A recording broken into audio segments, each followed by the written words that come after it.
Hi, my name is Kayleen Wilson. I'm from the Navajo tribe, and my pronouns are she, her, and hers. Tagote shi Leanne Bighorse Bonze.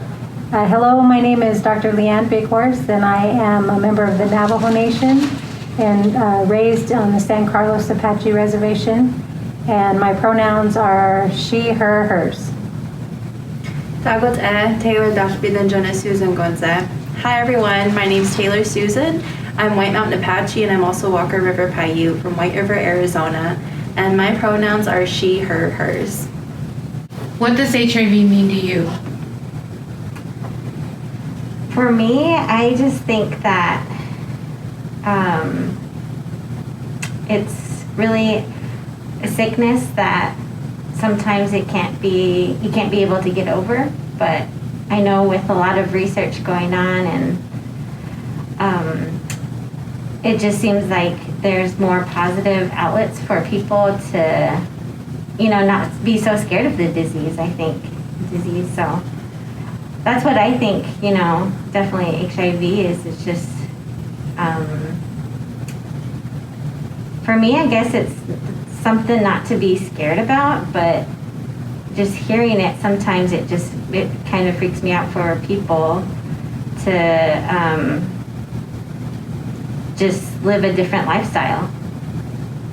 When I hear HIV, well, first of all, I think of how HIV leads to AIDS and how it breaks down your immune system where your body can't fight off any other disease.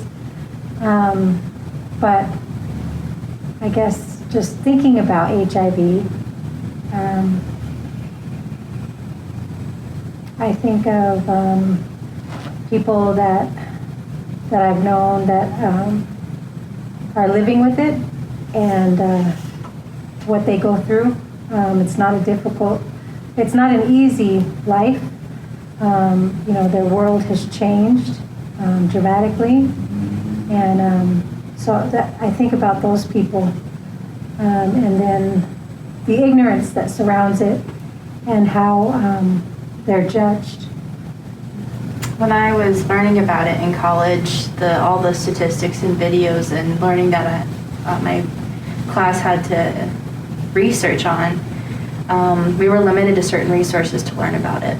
And a lot of the information came from resources back in the 80s or, the late 70s and transitioning into the 90s, and there wasn't that much, I think, positive outlook about it. We had always seen the negative. And, just, it made me scared about it. It's out there, and it's hard to trust, a partner that you want to be committed to. Because sometimes, especially nowadays with technology, it's so easy for someone to be disloyal. But I think if we have conversations like this and talk and be willing to be comfortable with being uncomfortable, and that's something that's really hard for, I think, Native people to overcome, is those dark conversations. We're seeing things like Kayleen had said, we're transitioning into a time where resources are more accessible, and there's longevity that comes with being able to get tested and have an early diagnosis of it, to be able to have a longer life.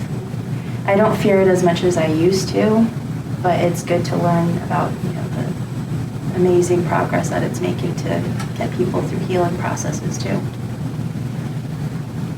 In some cultures, it's still considered to be taboo to speak of HIV. There's still stigma around HIV prevention. How would you educate your community of the importance of being safe or getting tested? There's definitely, for my community, I think there's a lot of community outreach that needs to be out there.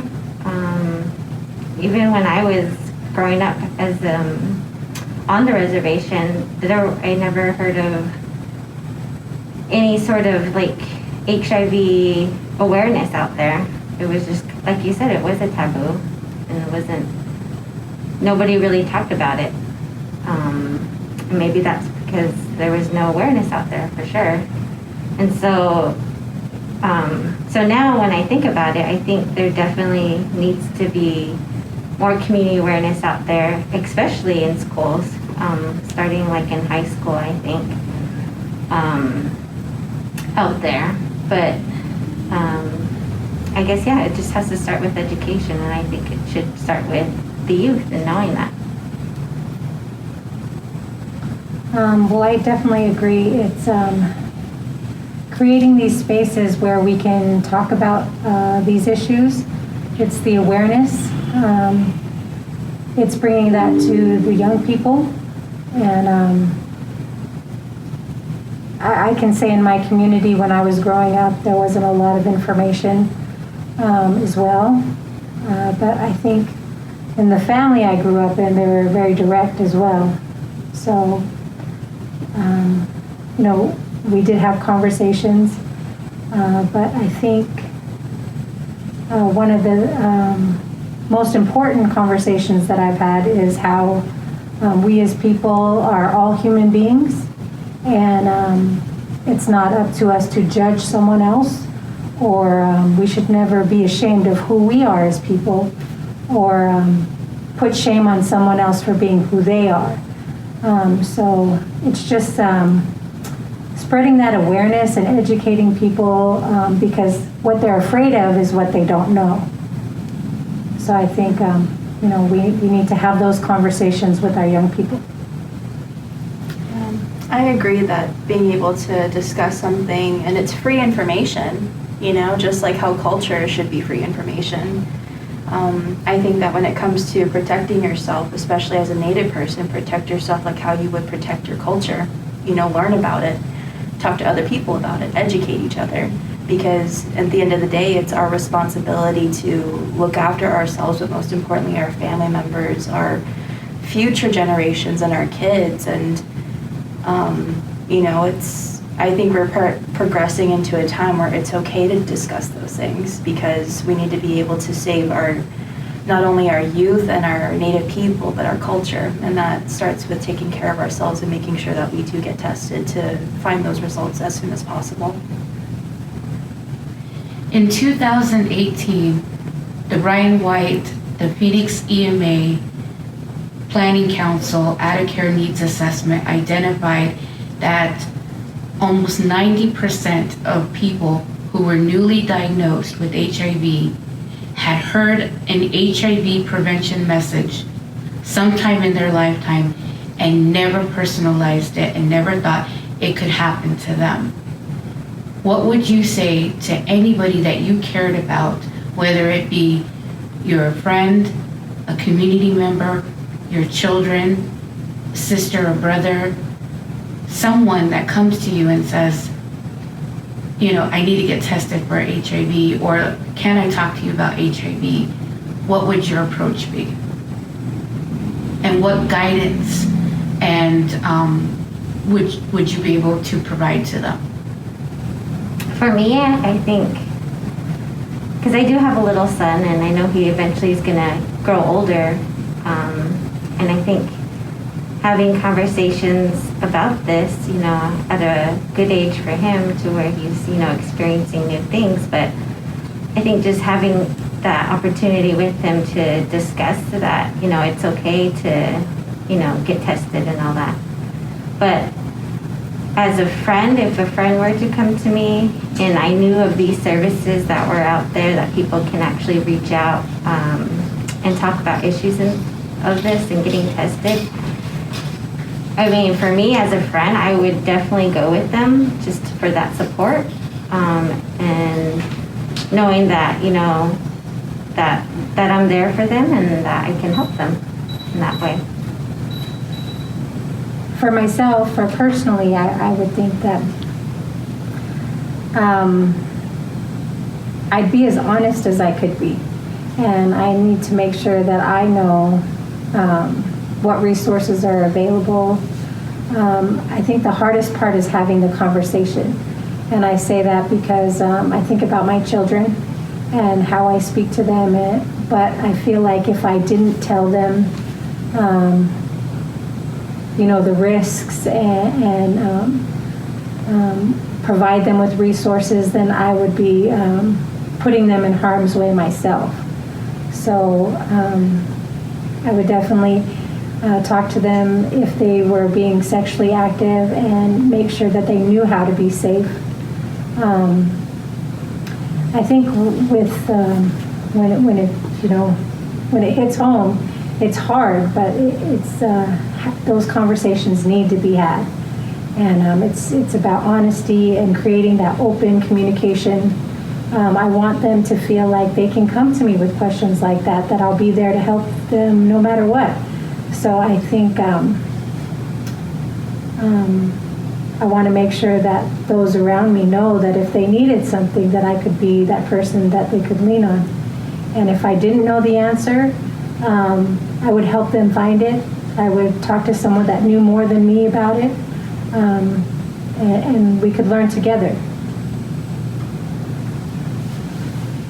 I think how I could approach something very important as a discussion topic about HIV, or if I knew someone who wanted to talk about it, I think for me the most important thing is to just listen. I think especially with youth, teenagers, one thing that I've noticed with most of them is that they just need to be heard. And it's important for us as grown-ups, even though we want to always give advice, the minute that they share something, it's important for us to have that strength to just sit back and have them talk. And it's our duty to, again, protect them, and it should be our job to give them that respect to share something so personal. And of course, be that support system that provides services to them in any way that we can, in the best way that we know how, whether that be on a personal level or a professional level. But, I think everybody's different and nobody's perfect. We're all going to make mistakes along our lives, and we might not know how to approach certain things, but that's, our way of learning too, to be a better human being, to help those who might need our services as a person or a professional.